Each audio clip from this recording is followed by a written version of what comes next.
Welcome to my book launch for the Liars. I'm very happy to be here. There is lots of, Stacey is laughing for some reason and she's holding the camera, so if the camera is jiggling, I'm sorry about that.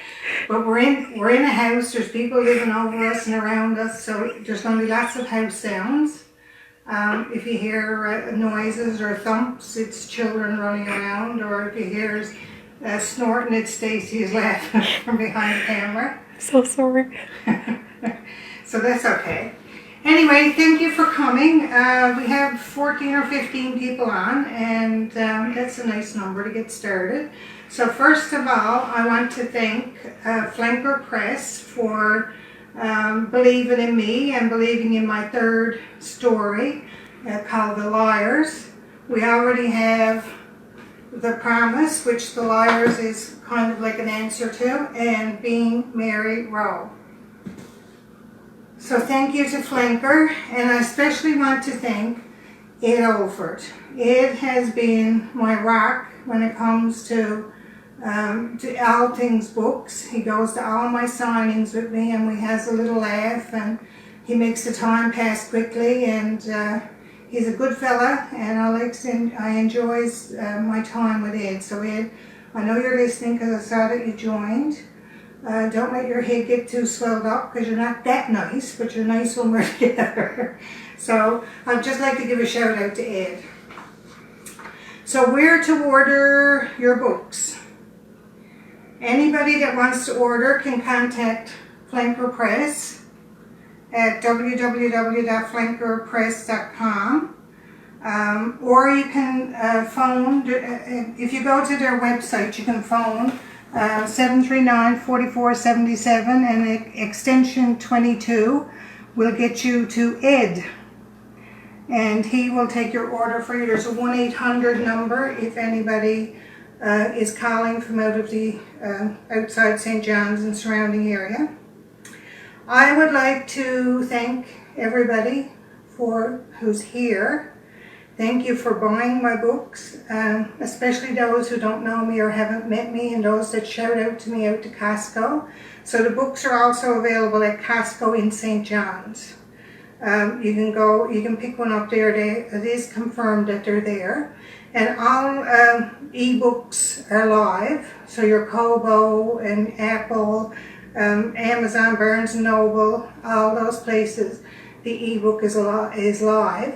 And tonight we're going to be giving away an ebook. So in the comments, somebody, if you are subscribing to any type of ebooks, or if that's your preference, please comment ebook. And at the end of this, when the video is done, I'll check all the comments for anybody that said ebook, and we will be giving away a free ebook to one of the people, and I will comment back to you to let you know what you have to do. We're also giving away a copy of The Liars, so the same thing. Anybody who makes a comment or asks a question, I will be going through at the end, and of everybody that's there, I'll put your names in a draw, and I will draw for a copy of The Liars, and that's compliments of one of my readers, Hannah. Hannah bought a book for herself, and she was very generous, and she gave another copy of the book to give away. So thank you very much to Hannah for that. She's a big supporter. I also want to thank everybody who promote my website, Ida Linehan Young.ca and .com. Anybody that promotes my Facebook page, makes comments, does Goodread reviews, and don't forget, if you put The Liars on Goodreads and you've started it, make sure you update your Goodreads posts. Telling friends about my books and sharing photos and reviews on my author page. I really appreciate that support, and I think I probably have the biggest supporters anywhere, because if I ask the question or tells people to do something, within moments I have hundreds of people commenting saying that it's done. So I'd like to thank everybody for that. It's not just family and friends, it's friends I haven't met yet, so that's wonderful.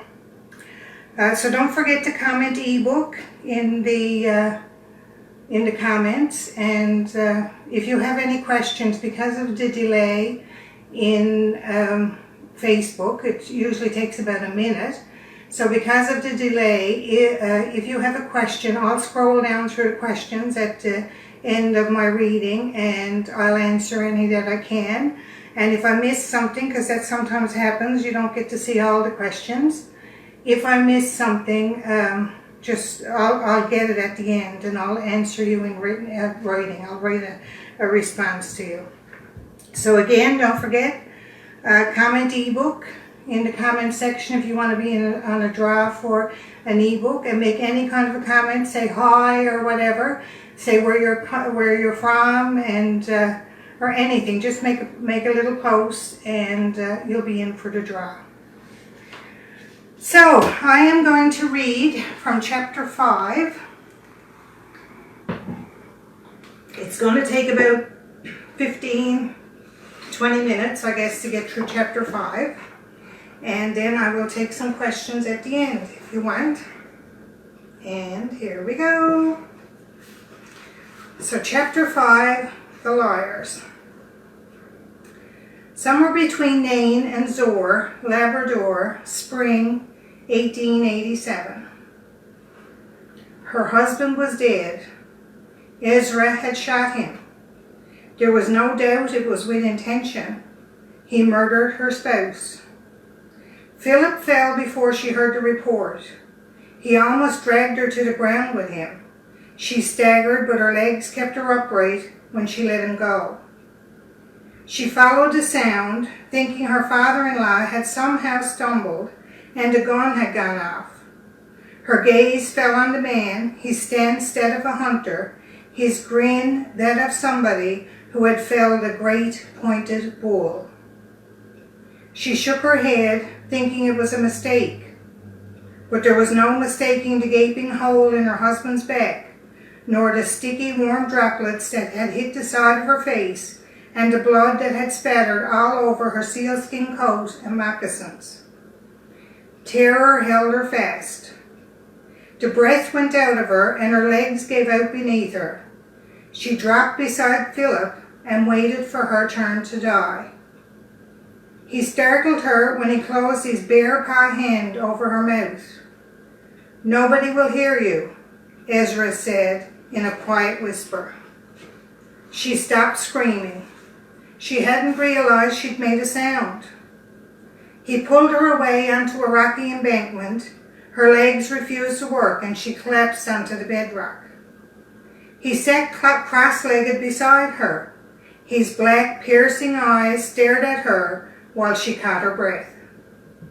"You shot my husband," she stammered as she gulped for air. Fear inside her was calming as anger took over. "You killed my husband," she said, mustering a little more strength. "Yes, now we can be together." "What? We can be together?" "Together?" "Yes, you wanted me to shoot him so we could be together." "What?" she asked again. "You accepted my courting." "Ezra, I don't understand. I came courting when Philip was gone." "I didn't see you when Philip was away." "No, but you didn't tell him." "How do you know?" "He would have said. He has a big mouth like his mother. She's gone now too." "What have you done?" "You know it's what you wanted." He was so matter-of-fact. Nancy almost believed he saw nothing wrong with what he had just done. Maybe he didn't. She had heard the rumors. He'd killed his first wife, thrown her from the cliff above her house. Now he killed her Philip, and possibly Philip's mother. "You're mine, Nancy. You will always be mine." "You killed my husband." "Yes, that's what you wanted." "Ezra, I never wanted this." "You did. You kept my gifts." "I didn't say anything to Philip so he wouldn't be angry." She regretted that now. "You wanted this." "You must be mad. I never wanted this." "You wanted this. You're my woman now." "I'm your woman now?" Nancy repeated flatly. Ezra grabbed her arm and yanked it. She yelped. He stood, went to Philip, and dragged the body from the path and rolled him into a dry gully.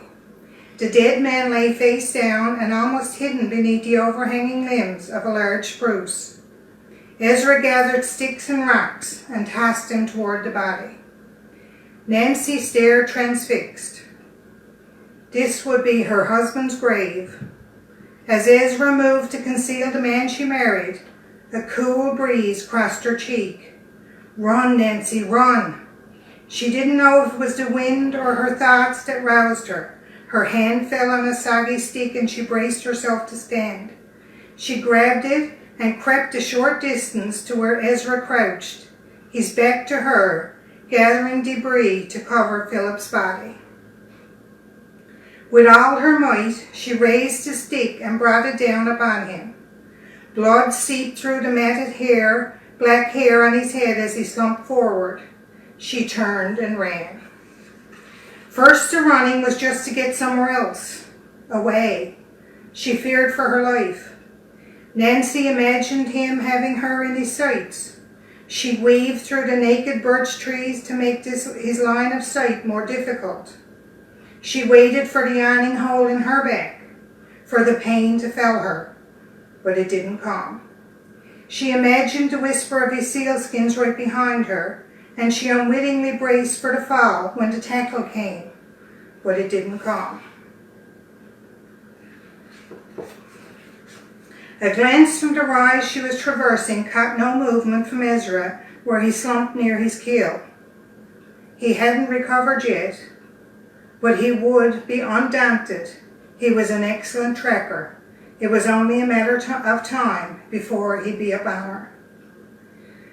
Nancy determined he would have to work for it. She had to get as far as she could and look for a place to hide. With her heart beating out of her chest, her feet seemed as if they had grown wings. Perhaps Philip was somehow carrying her in spirit. She gasped aloud at the thought. Philip was gone. Her Philip, her provider. She could hear Philip's voice on the wind. Nancy, Nancy. She followed the sound through the birch and into the spruce. The thick green boughs struck at her and beat at her face. They tripped her, but she didn't fall, as she frantically and blindly ran through the brush.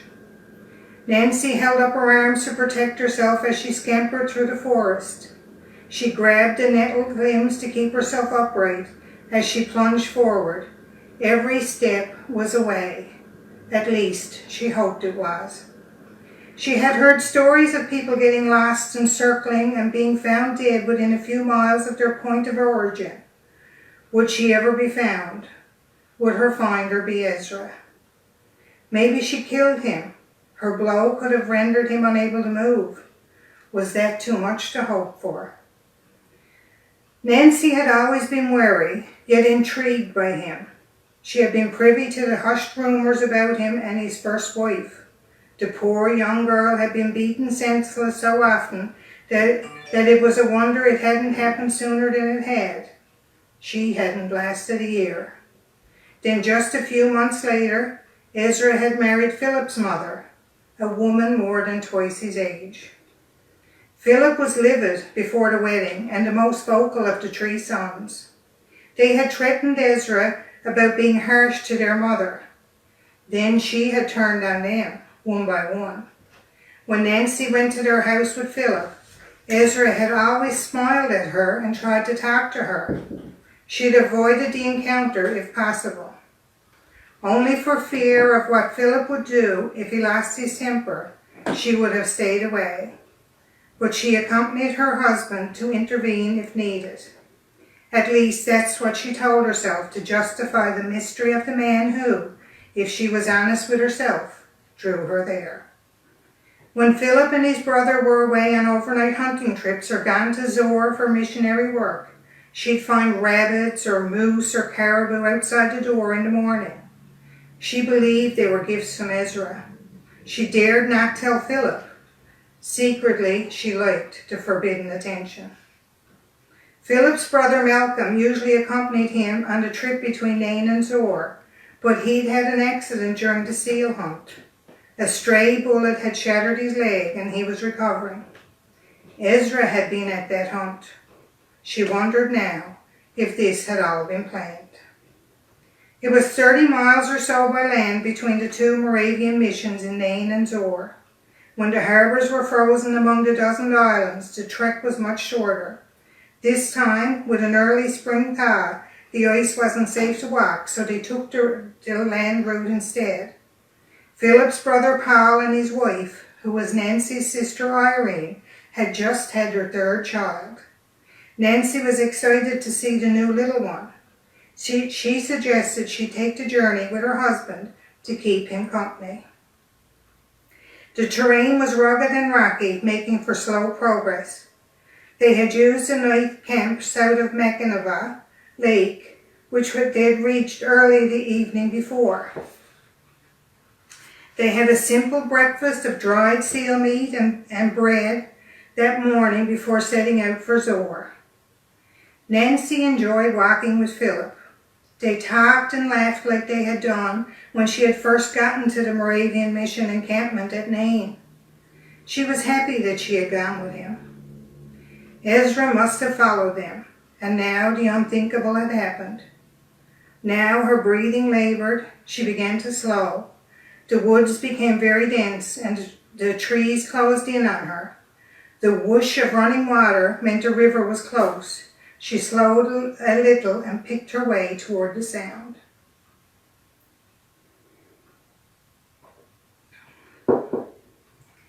Nancy, Nancy. Philip was whispering her name. She followed the voice. It wasn't Philip, it was Ezra.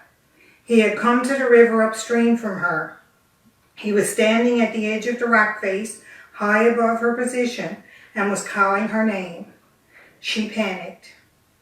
He will climb down, and that will be the end of her. He scowled as he raised his gun. Huge boulders were like sentries around her in the narrow gorge. She was bordered by sheer cliffs and steep climb through the trees. The water rushed by a short footfall away. Nancy was trapped. A fleeting thought went to Ezra's first wife, and Nancy could see herself on the cliffs above Ezra, pushing her off. She now realized she had been a fool not to tell Philip about Ezra's gifts, and along with Philip, she would pay for that stupidity. The sky darkened and a gust of wind rushed violently along the edge of the rock face. She thought her name was whispered once more, Nancy. The wind whipped through her clothes as she shuffled her feet to hold her position and wait for the gunshot. A loose rock shifted beneath her, taking her off balance. She fell backward, flailing her arms to stay upright, and screamed as she toppled and plunged into the icy dark flow. Nancy caught a glimpse of Ezra leaving his lookout, but he was out of sight when she hit the water. She tumbled and twisted and swirled in the deep pool that had formed at the river bend before she was spat out into the main current and hurled downstream. A battered and limbless log bobbed boldly beside her. Nancy grabbed for the closest yellowed knot, but the tree pulled away from her and she went under a second time. Cliffs narrowed into a chute and the tree hit a submerged rock, halting long enough to turn and allowing her to catch up. She grabbed it one more time and flung herself over the top between the slippery spikes. Grabbing hold of one, she managed to pull her body forward to balance on the slick, wet surface. The water's movement sped up as the river narrowed.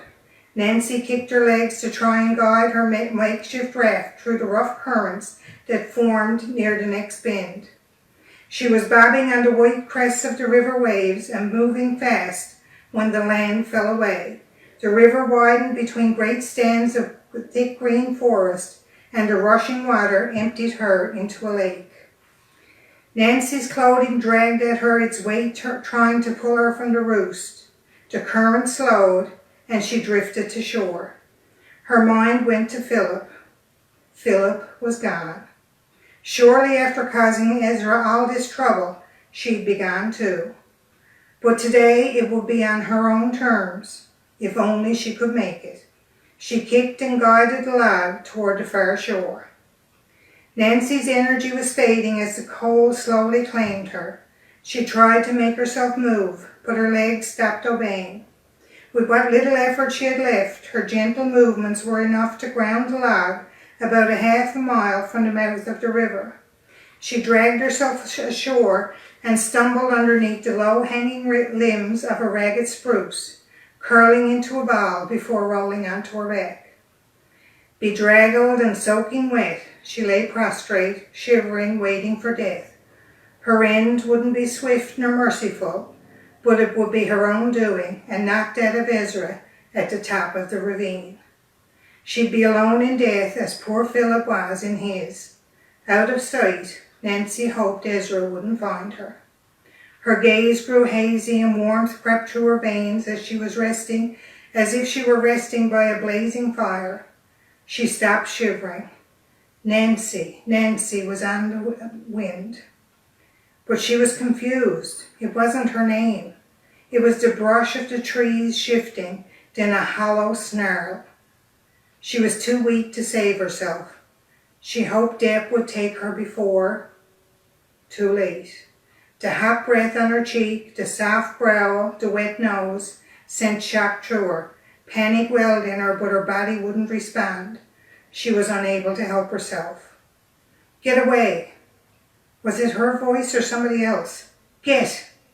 Something yelped. She squeezed her eyes shut and she struggled to pull herself into a ball. Hands were upon her. She was tossed and moved and covered and picked up. Was this how it ended? She moaned. Hold on, Lavinia, hold on. It was a man's voice. It was Ezra. No, not Ezra. She was weightless and drifting. Fragrant fur limbs swept a soft touch across her face. Warmth penetrated to her clothes. She faded in and out. Breathing became a struggle. She couldn't tell if the raspiness was hers. Nancy tried to concentrate, but the fog persisted and finally took her. So that is chapter 5 of The Liars, and believe it or not, I got the inspiration from this from a true story out of Labrador, and most of this book is actually based on 3 true stories that I kind of interwove with characters from my other books, and I hope, so far I've gotten some feedback from some people who thought it was awesome and they enjoyed the way the book ended. So anyway, thank you for listening. I'm going to go see if there's some questions here. What was the first story you ever wrote and when did you write it? So when I was in school, I used to love to write, and I used to love to actually write little poems. So I was always writing a poem about something.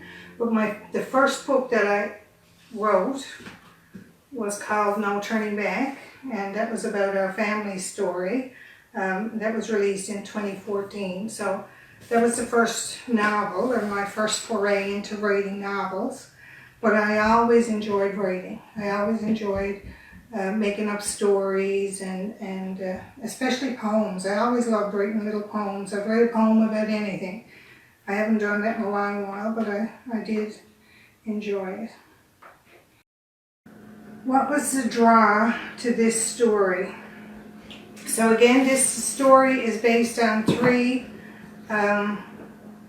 real stories that Georgette actually helped me find. One is about Ephraim the Eskimo.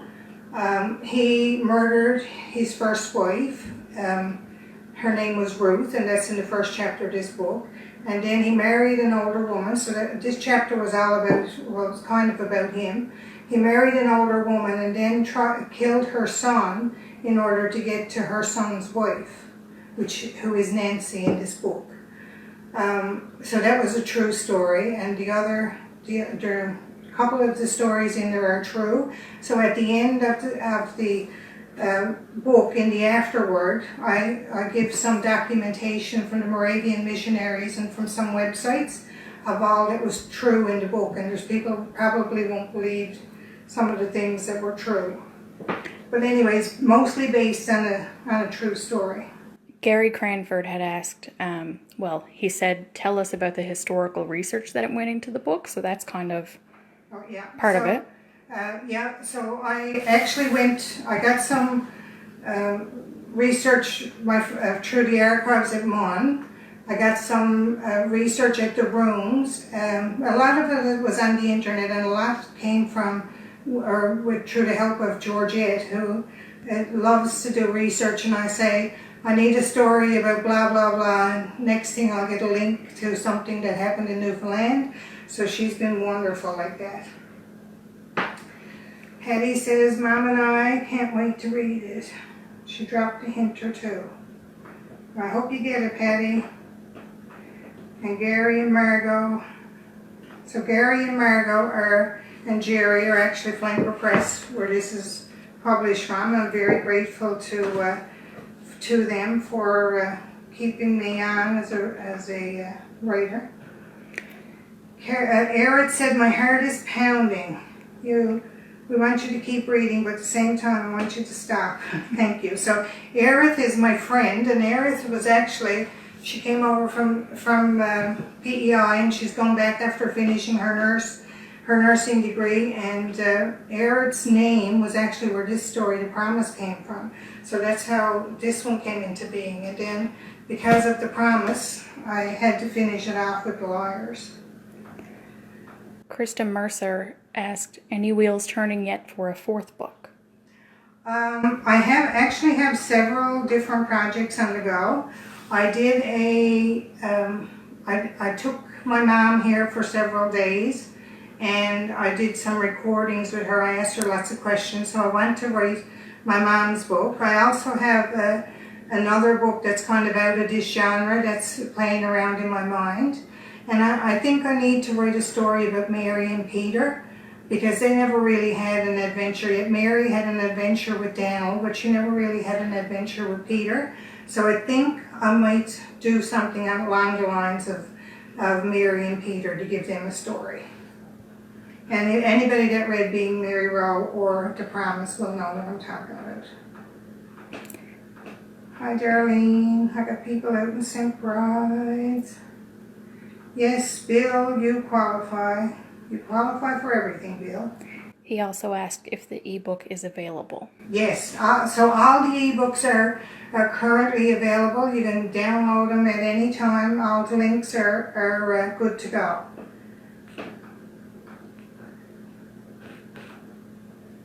Lucy says she can hear the Newfoundlander in some of the words. Little one. Yep. It's all about me. Being from Newfoundland is right. Lucy is a great, she has a great support, and she's over on the West Coast. Let's see, Sherry's on, and Geraldine. I'm not sure how to say this last name. I'm going to try. Becky Boudreau. Boudreau, yeah. Boudreau. She asked, is Aerith alive in this book? I can't tell you. Spoilers. It'll be spoilers. Spoiler alert. But I will say that you will be very happy, Miss Becky, with this book. Oh, and Darlene Lundergan said, good night, Tom. Darlene said good night, dear. He said, good night, Darlene. So the ebook is available from Apple, Kobo, Amazon, and wherever anybody can buy ebooks. Barnes & Noble and all those places have the ebooks available.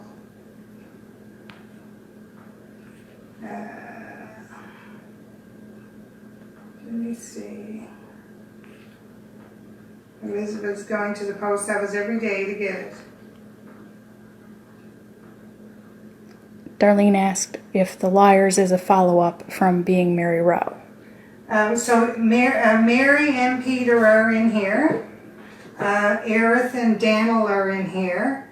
And John and Alice MacDonald. So this is the story of John and Alice MacDonald, but sub-characters in there, or a secondary story in there, is the story of Daniel and Aerith. So, yes, Becky. The answer is yes. And Joanne Adams asked, how long did it take you to write this book? This book probably took me a few months because I had the story in my mind. I had to finish off the promise, so I had the finishing of the promise already in my mind, but I had to build the other story around it. So it probably took about 2 months to get it all together, but then of course it takes forever to write it and edit it and, you know, get it, polish it up the way that I likes it. And it was actually at the an editor that I use, Mona. She's very good, and she asked a couple of questions after she edited the book, and I was like, oh, okay, that means that they're, you know, I got to fix those holes. So I actually went back and wrote some after it was edited for the last time, just to ensure that the story was finished off. Carolyn Morgan. So Carolyn is another author that's on here. Thank you for coming. Heather says, my mom is an incredible woman and she can't wait for her to hear her story. Well, I'm actually amazed by my mom's story. Like, there's things she told me over the years, but even when I was asking her the questions, even more stories that she had. And it is a great Mother's Day gift, if anybody has a mom that likes to read. Yes, Mary, that is Stacy. Bill says a trip to Scotland would make a great adventure. So, yes, I think it's cancelled for this September, but I'm hoping to go next September. She could take a camera woman with her. Yes.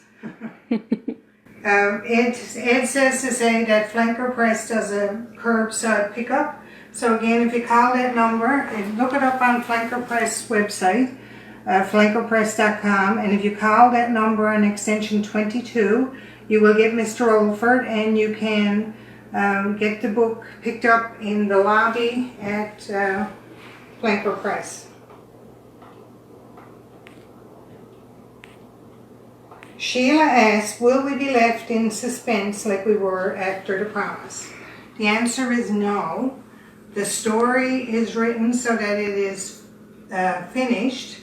The whole series is kind of finished, but I did leave myself some openings. Like I said, I might do a Peter and a Mary book, but I haven't got even that in my head yet. Gary said, do I write in spurts? I am not disciplined. I get something in my head. I might wake at 2 o'clock in the morning and I have to get out of bed, because if I don't, I will forget it, and I get out and I write it on the computer, then I'll go back to bed, and then it'll spur something then in the morning, and I could start writing then. Thank you, Kelly.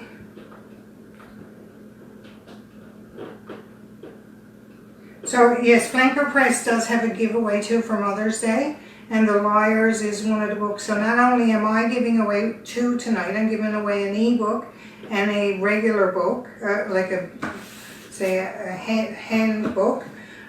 There's also a giveaway on Flanker Press. So if you go and you have to make a comment on and like their page, the book and some more prizes are available there as well. Call out the number. Darlene, it's 739-4477, and the extension is 22.